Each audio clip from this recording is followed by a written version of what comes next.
Part 2. Into Action. The 7 support activities. Facilities. Anybody with an internet connection can quickly do a survey of the locations section of different LSPs' websites and see for themselves where most LSPs are concentrated. If you work at an LSP and have ever had to sit through a PowerPoint sales pitch from an LSP, you have also undoubtedly seen some version of the Global Presence slide. This is the slide where they pull up a world map and put colorful little dots around the globe to mark all of their different locations. Some companies will even show different colored dots to note whether each location is a production hub, a regional sales office, language support hub, or corporate office.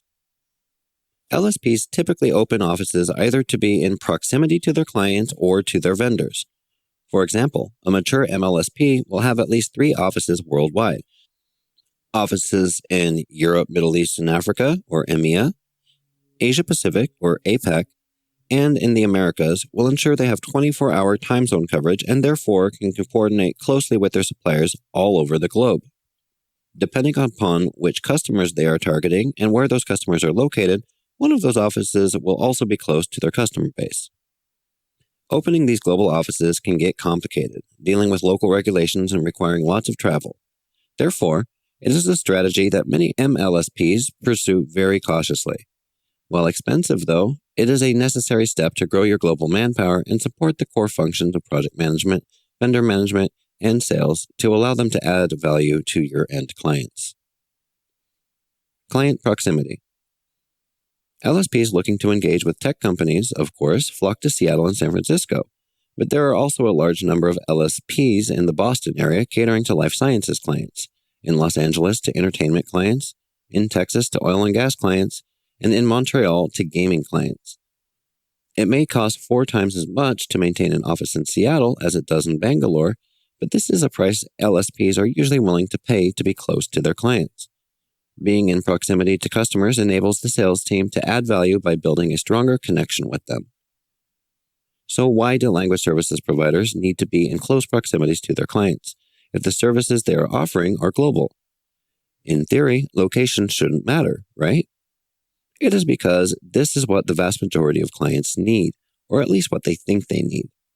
Even with all the fancy newfangled Skypes and Google Hangouts, at the end of the day, the client wants to have a connection with their language services provider. This connection is hard to make when they are sitting 3,000 miles away or in a completely different time zone.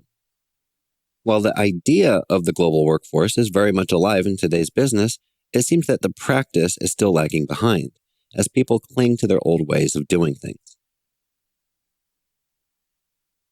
Vendor proximity. The second reason LSPs open offices is to be closer to their vendors.